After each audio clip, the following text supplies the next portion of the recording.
નમસ્કાર દર્શક મિત્રો, સુરત ચેનલના સમાચારમાં આપ સૌનું હાર્દિક સ્વાગત છે। ઘરઘાટી તરીકે નોકરી મેળવી વિશ્વાસ કેળવ્યા બાદ ઘર માલિકની ગેરહાજરીનો લાભ ઉઠાવી ચોરીનો કસબ અજમાવતા બિહારી પિતાપુત્ર સહિત 3 જણને ડિંડોલી બસ સ્ટેન્ડ પાસેથી ક્રાઇમ બ્રાન્ચે ઝડપી પાડી ખટોદરા, ઉમરા તથા દિલ્હી, ગુડગાંવમાં થયેલી લાખો રૂપિયાની ચોરીના 3 ગુનાનો ભેદ ઉકેલવાની સાથે રોકડ રૂપિયા 16,50,000 અને ઇનોવા કાર, 13 નંગ મોબાઈલ ફોન, કેમેરા અને LCD ટીવી વગેરે મળી રૂપિયા 25,71,905 રૂપિયાનો મુદ્દામાલ કબજે લીધો છે।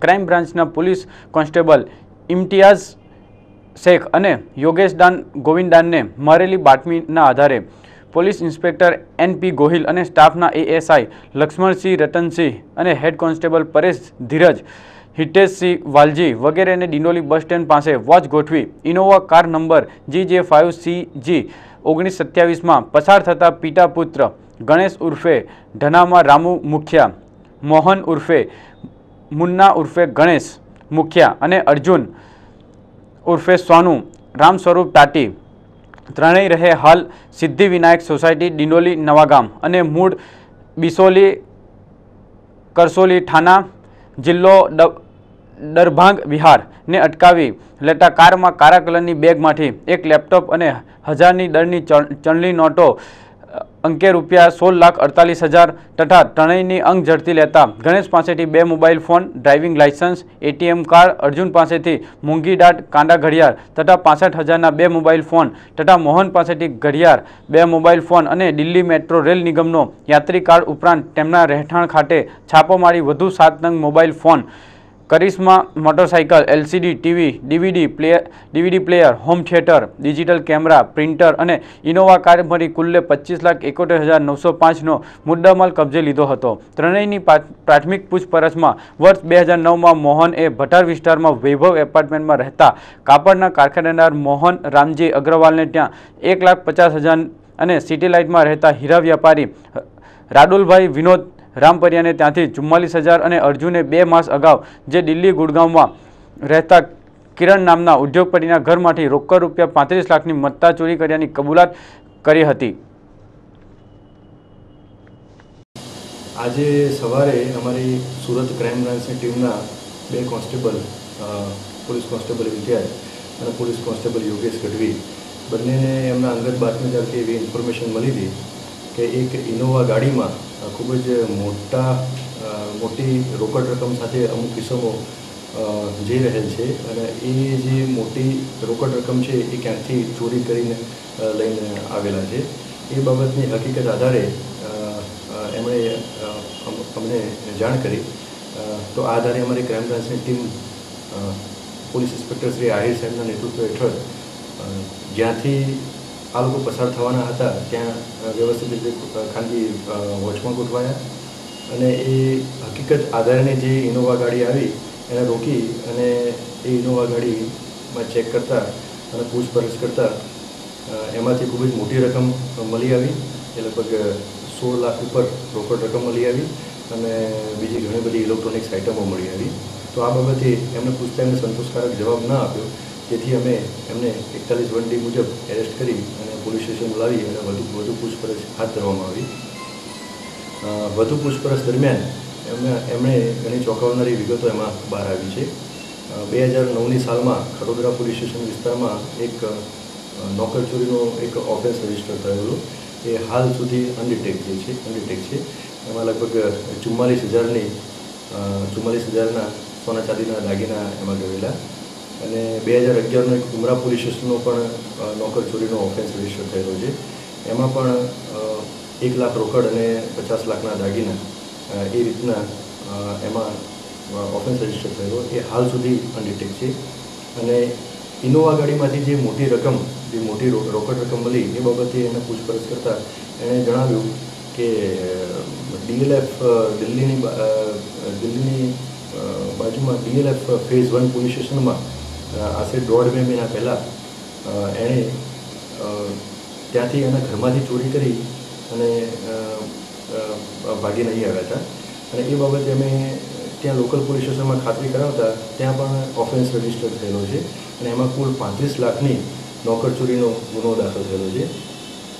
વધુ પૂછપરછમાં એમણે એવી કબૂલાત કરી કે જે 35 લાખની ચોરી કરી અને એ સુરત મુકામે આવેલા અને એમાંથી જે 35 લાખમાંથી અમુક વસ્તુઓની ખરીદી કરેલી એ જે ખરીદ કરેલા આઇટમ જે ઇલેક્ટ્રોનિક્સ વસ્તુ અને બીજી બધી વસ્તુઓ હતી એમણે એમના લિંબાયત પોલીસ સ્ટેશન વિસ્તારના ડિંડોલી વિસ્તારમાં આવેલા એમના ઘરમાં એમને રાખી મૂકેલી હતી. તો એ આધારે અમે ત્યાં જઈ અને એ વસ્તુઓ પણ મળી આવતા એ પણ અમે CRPC 102 મુજબ અમે કબજે લીધેલ છે અને આમ મળી કુલ આશરે 25 લાખ ઉપરની રોકડ રકમ અને ઇલેક્ટ્રોનિક્સ આઇટમ અને બીજી ચીજ વસ્તુ એમ મળી કુલ 25 લાખ ઉપરની મુદ્દામાં અમે તપાસના કામે લીધેલો છે અને આ બાબતે DLF ફેઝ 1 પોલીસ સ્ટેશનોમાં પણ એમાં ઇન્ફોર્મ કરેલા છે. આ જે ગેંગ જે છે એમની MO એ હતી કે મોટા વેપારીઓ મોટા ઉદ્યોગપતિ જે હોય એમના ઘરમાં ઘરગાંઠી તરીકે રહે, થોડો વિશ્વાસ સંપાદન કરે અને રોકડ રકમ ક્યાં રહે છે, સોના ચાંદીના દાગીના ક્યાં રાખવામાં આવે છે, એ કબાટોની ચાવી ક્યાં રાખવામાં આવે છે, એ બધી જાણકારી મેળવી લે અને જ્યાં માલિક અથવા તો ફેમિલી મેમ્બરની કોઈ હાજરી ના હોય એ દરમિયાનમાં એ લોકોની ગેરહાજરીનો લાભ ઉઠાવી અને એ સોના ચાંદીના દાગીના અથવા તો રોકડ રકમ ચોરી કરી અને ત્યાંથી જતા રહે છે. આ જ પ્રકારની એમોથી એમણે હાલ સુધી 3 ગુના કરેલાની કબૂલાત કરેલ છે એટલે 3 ગુના અલગ અલગ પોલીસ સ્ટેશનમાં દાખલ થયેલ છે અને હાલમાં વધુ પૂછપરછ ચાલુ છે. મૂળ ક્યાંના રહેવાસી છે? મૂળ એ બિહારના વતની છે અને હાલ ડિંડોલી નવાગામ સિદ્ધિવિનાયક સોસાયટીમાં હાલ બંને વ્હીકલ પકડાયા છે ચોરીના છે કે ખરીદેલા? જે આ ઇનોવા જે ગાડી જે છે એ ત્યાંથી જે 35 લાખ ચોરી કરીને જે લાવેલા એ રોકડ રકમમાંથી જ અમે ઇનોવા ગાડી ખરીદ કરી છે. શહેરના સોદાગરવાડ વિસ્તારમાં મોહમ્મદી મસ્જિદના ત્રીજા માળે એક ફ્લેટમાં ગેસ લીકેજથી લાગેલી આગને બુઝાવવા ફાયર બ્રિગેડનો કાફલો સ્થળ ઉપર પહોંચ્યો ત્યારે જ ધડાકાભેર સિલિન્ડર ફાટતા મોટી દુર્ઘટના સર્જાઈ હતી. આ બનાવમાં ફાયર બ્રિગેડના સબ ઓફિસર અને 3 જવાન સહિત કુલ 21 વ્યક્તિ દાઝી ગયા હતા. આગ બાદ થયેલા વિસ્ફોટને પગલે ફ્લેટના બારી બારણા તૂટી ગયા હતા અને ભારે નુકસાન થયું હતું. આગને લીધે ચોથા માળે બાળકી સહિત 10 વ્યક્તિઓ ફસાયા. ફાયર બ્રિગેડે તમામને હેમખેમ બચાવ્યા હતા. દાઝેલા તમામને સારવાર માટે જુદી જુદી હોસ્પિટલમાં દાખલ કરાયા હતા. બનાવ અંગે ફાયર બ્રિગેડના સૂત્રો અને પોલીસ સૂત્રો તેમજ સ્મીમેર હોસ્પિટલ ખાતેથી પ્રાપ્ત વિગત મુજબ સોદાગરવાડ મ્યુનિસિપલ સ્કૂલની બાજુમાં આવેલા ઘર નંબર 11/1823 મોહમ્મદી મંઝિલના ત્રીજા માળે રહેતા મોહમ્મદ નુનાફ ઉર્ફે મોહમ્મદ ઉસ્માન સિરગરાના ઘરે બપોરના 12 વાગ્યાના અરસામાં મહિલાઓ રસોઈ બનાવતી હતી ત્યારે અચાનક રેગ્યુલેટરમાં આગ નજરે ચડતા મહિલાઓએ પાઇપ કાઢી બૂમાબૂમ કરી હતી. આથી ઘરના પુરુષ સભ્યો દોડી આવ્યા હતા અને પાઇપ અલગ કરી દીધી હતી. જો કે ગેસ સિલિન્ડરને બંધ કરવાનું ભૂલી જતા ગેસ એકત્ર થવા માંડ્યો હતો. દરમિયાન આગ અંગેની જાણ કરવા એક વ્યક્તિ ચાલતો ફાયર બ્રિગેડના કંટ્રોલ રૂમે પહોંચ્યો હતો. આથી મુગલેસરા ફાયર સ્ટેશનના સબ ઓફિસર સૃષ્ટિભાઈ ધનરાજભાઈ ઢોબી, જમાદાર સુરેશ રામચંદ્ર ધનાવડે, ફાયરમેન સુરેન્દ્ર ભાણજી પટેલ અને સુનિલ રામચંદ્ર યાદવ સ્થળ પર દોડી ગયા હતા. જો કે તેઓ ફ્લેટમાં પ્રવેશ્યા તે સાથે જ સિલિન્ડર ધડાકાભેર ફાટતા આગ વધુ ભભૂકી ઉઠી હતી અને ફાયર બ્રિગેડના ઓફિસરો સહિત ચારેય દાઝી ગયા હતા. જાણે બોમ્બ ફૂટ્યો હોય અને ધડાકા સાથે આગ ભભૂકતા ફ્લેટમાં હાજર અને મદદ માટે દોડી આવેલા અન્ય 17 વ્યક્તિઓ પણ દાઝી જતા ભાગદોડ મચી જવા પામી હતી. ગેસ સિલિન્ડરના ફાટ્યાની જાણ થતાં નવસારી બજાર, કટારગામ, ગાંચી શેરીના 4 ફાઇટર, 3 ટેન્કર સ્થળ ઉપર દોડી ગયા હતા અને બચાવ કામગીરી આરંભી હતી. ફાયર ઓફિસર જીજી બારડ, ફાયર એન્ડ ઇમરજન્સીમાં સુરત મ્યુનિસિપલ કોર્પોરેશન સ્કૂલની બાજુમાં રસોઈ બનાવતા ત્રીજા માળે LPG સિલિન્ડર લીક થવાથી આગ લાગેલી અને ફાયરની ટીમ તાત્કાલિક સ્થળ પર આવી ગયેલી. તો સિલિન્ડર બ્લાસ્ટ થવાથી ઘરના મેમ્બરો 3 થી 4 અને ફાયર બ્રિગેડના 3 થી 4 મેમ્બરોને ફ્લેશ ફાયર થયેલો છે. એ લોકોને મસ્કતી હોસ્પિટલમાં શિફ્ટ કરેલા છે. ફાયર બ્રિગેડની અને 108 એમ્બ્યુલન્સ દ્વારા એમને મસ્કતીમાં ટ્રીટમેન્ટ માટે શિફ્ટ કરેલા છે અને અત્યારે આગ સંપૂર્ણ કંટ્રોલમાં છે.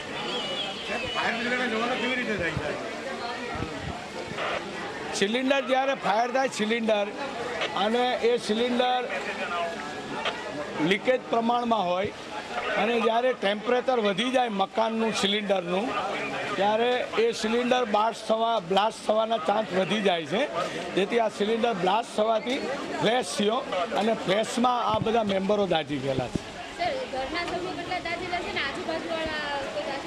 ઘરના મેમ્બરો લગભગ 4 દાઝી ગયેલા છે. યુવક કોંગ્રેસની ચૂંટણીના મુદ્દે આજે શહેર કોંગ્રેસ કાર્યાલય પર ભારે તોડફોડ કરવામાં આવી હતી.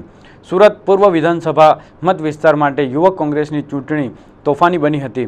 સુરત પૂર્વની ચૂંટણીમાં છેલ્લા સુધી જીત નિશ્ચય જણાયા બાદ યાસા મિંડી બીજા ક્રમે આવતા તેની ટોળીએ કોંગ્રેસ કાર્યાલયમાં તોડફોડ કરી દીધી હતી અને મિંડીના પુત્ર યાસા મિંડીની ટોળકીએ બેલેટ પેપર ફાડી હરીફ ઉમેદવાર ઉપર હુમલો કરતા નાસભાગ મચી ગઈ હતી. યાસા મિંડીના ટેકેદારોએ કોંગ્રેસ કાર્યાલયમાં મૂકવામાં આવેલી ખુરશીઓની તોડફોડ કરી હતી. મામલો ઉગ્ર બનતા પોલીસ બોલાવવામાં આવી હતી. કોર્પોરેટર અરશદ કલ્યાણીએ વચ્ચે પડી બધાને છૂટા પાડ્યા હતા. પ્રદેશ યુવક કોંગ્રેસ સુરત અને નવસારી લોકસભા યુવક કોંગ્રેસ તથા સુરત શહેરની તમામ વિધાનસભા દીઠ યુવક કોંગ્રેસના હોદ્દેદારોની ચૂંટણી યોજાઈ હતી. ગત વખતની જેમ આ વખતે પણ સુરત પૂર્વ વિધાનસભાની યુવક કોંગ્રેસની ચૂંટણી તોફાની બની હતી. સુરત પૂર્વ વિધાનસભા યુવક કોંગ્રેસની ચૂંટણીમાં 90 મતદાર હતા, જ્યારે 4 ઉમેદવાર ચૂંટણીમાં ઊભા રહ્યા હતા. અનુ મિંડીના પુત્ર યાસા મિંડીએ ઉમેદવારી કરી હતી. ચૂંટણી પૂરી થયા બાદ તેમને 18 મત મળ્યા હતા, જ્યારે નિસાર લાઇટવાળાના પુત્ર અફસર લાઇટવાળા અને અમીન ચાઈવાલાને 20-20 મત મળ્યા હતા. વરાછાના લંબે હનુમાન રોડ ઉપર મારુતિ ચોક વિસ્તારમાં આવેલા ભરતનગરમાં ચાલતી જુગારની ક્લબ ઉપર ડીસીબીએ દરોડો પાડ્યો હતો. સુરેશ પટેલ દ્વારા ચલાવાતી આ ક્લબમાંથી જુગાર રમતા 17 જુગારીઓને ઝડપી પાડીને તેમની પાસેથી રોકડ રૂપિયા 1,32,000 રૂપિયા કબજે કર્યા હતા.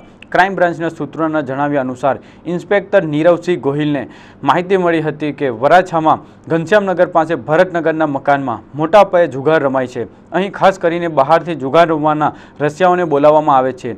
સોમવારે સાંજે પણ અહીં મોટી બેઠક જામી હોવાનું બાતમીદારોએ જણાવતા ગોહિલે સબ ઇન્સ્પેક્ટર બુવલ અને સ્ટાફને મોકલી દરોડો પડાવ્યો હતો. ભરતનગર વિભાગ 1ના 260 નંબરના મકાનમાં પોલીસે દરોડો પાડતા અહીં જુગાર રમતા 17 શખ્સો રંગે હાથે ઝડપાઈ ગયા હતા. પોલીસે જુગાર રમતા સુરેશ મનુભાઈ પટેલ ઉપરાંત જુગાર રમાવનાર કિશોર કાળુ ગજેરા, વિજય મોહન માવાણી, કમલેશ ઉર્ફે લાલો નાનુભાઈ દુધાટ, ગોવિંદ માલદેવ આહિર, ભગવાન શ્યામભાઈ પટેલ, સતીશ ભગવાનભાઈ રાઠોડ, ભદ્રેશ કાંતિલાલ પટેલ, રમેશ જમન પટેલ, નરેશ પરસોત્તમભાઈ કડિયા, મુકેશ મગન સગર ને ઝડપી પાડ્યા હતા. જુગાર રમતા ઝડપાયેલા આ 17 શખ્સો પાસેથી 1,32,400 રૂપિયા કબજે લેવામાં આવ્યા હતા. ચોક બજાર વિસ્તારમાં આવેલા ખજૂરાવાડીમાં ગૌમાંસ વેચતા મહિલા સહિત 2 ખાટકીઓને ચોક બજાર પોલીસે ધરપકડ કરી હતી. તેમની પાસેથી પોલીસે 30 કિલોગ્રામ ગૌમાંસ કબજે કર્યું હતું.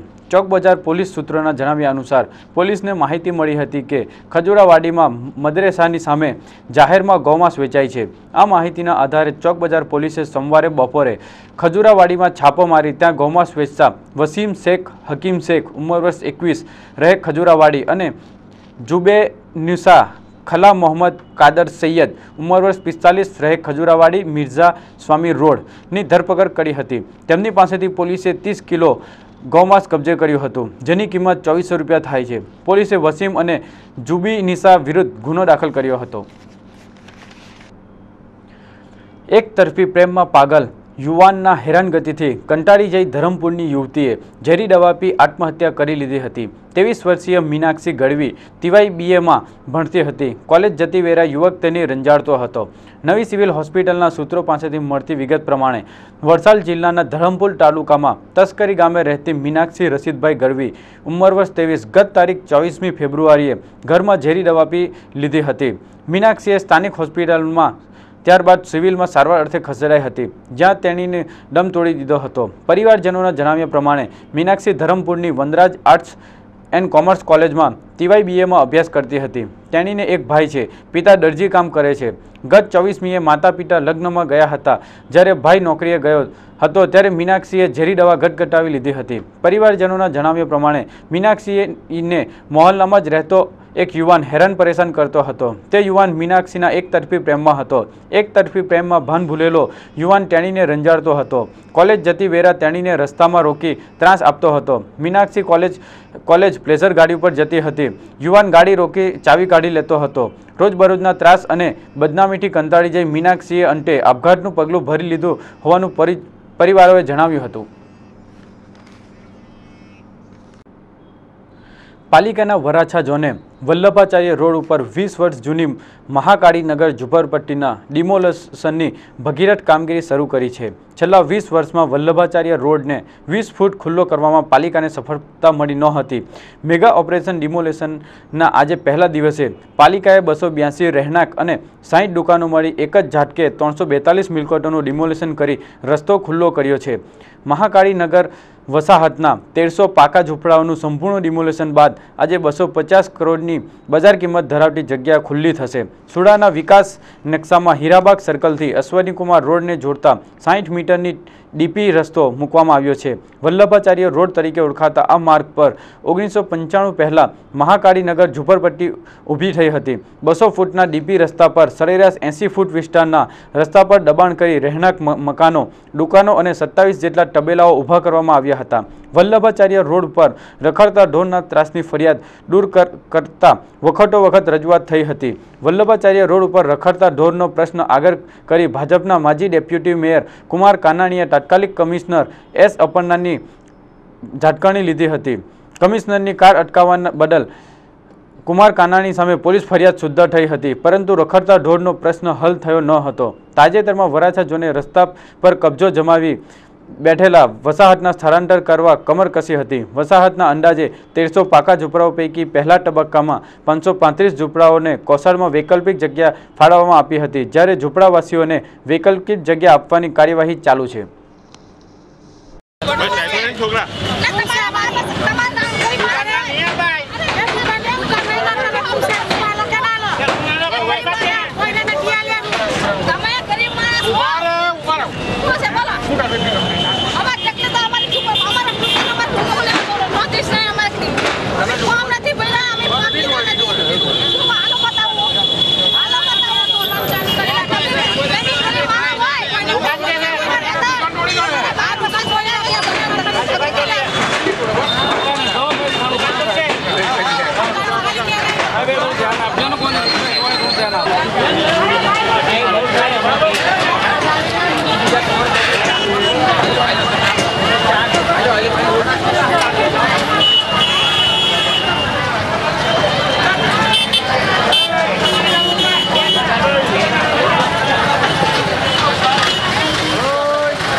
સુરત ડાયમંડ એસોસિએશનની ઓફિસે 500થી વધારે કારખાનેદારોએ એસએમસી દ્વારા લેવામાં આવતા વ્યવસાય વેરા બાબતે ઉગ્ર રજૂઆત કરી હોદ્દેદારોને આવેદનપત્ર આપ્યું હતું.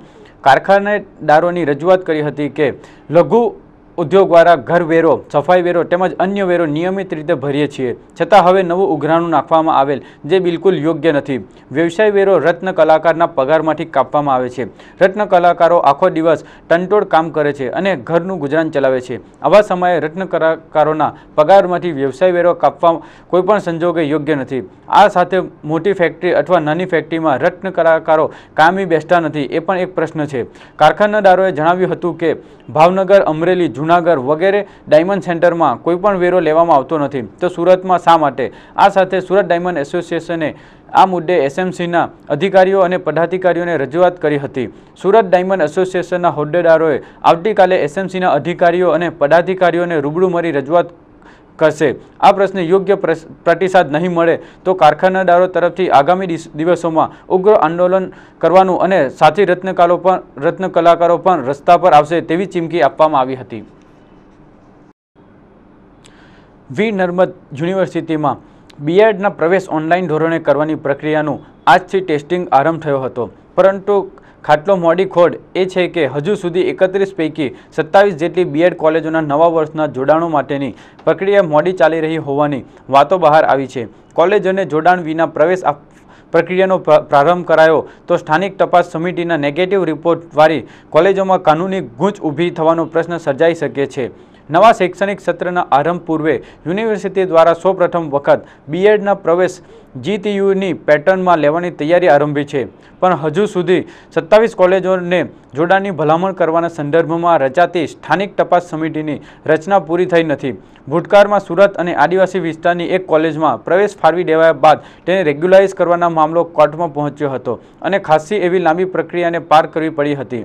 કુલપતિ ડૉક્ટર દક્ષેશ ઠાકરે આ સંદર્ભમાં જણાવ્યું હતું કે એલઆઈસી માટેના ઓર્ડરો નીકળી રહ્યા છે અને પ્રવેશ પ્રક્રિયા શરૂ થઈ તો તત્કાળ પ્રવેશ કામગીરી શરૂ થવાની નથી, એટલે એલઆઈસીના રિપોર્ટ આવી જ જશે એ બાબતની તંત્રે કાળજી રાખી છે. સાથે જ એલઆઈસીના રિપોર્ટ આવ્યા બાદ સિન્ડિકેટમાં તેની ઉપર વિચારણાને અંતે નિર્ણય થશે. બીએડની તમામ 2980 કોલેજમાં પ્રવેશ માટે પ્રોસ્પેક્ટસ અને ઓનલાઈન ધોરણે ફોર્મ જાહેર કરવાની પ્રક્રિયાની આગામી 26મીથી આરંભ થવાની શક્યતા છે. આ સાથે સુરત ચેનલના સમાચાર અહીં સમાપ્ત થાય છે. નવા સમાચારો સાથે મળીશું, ત્યાં સુધી રજા આપશો. નમસ્કાર.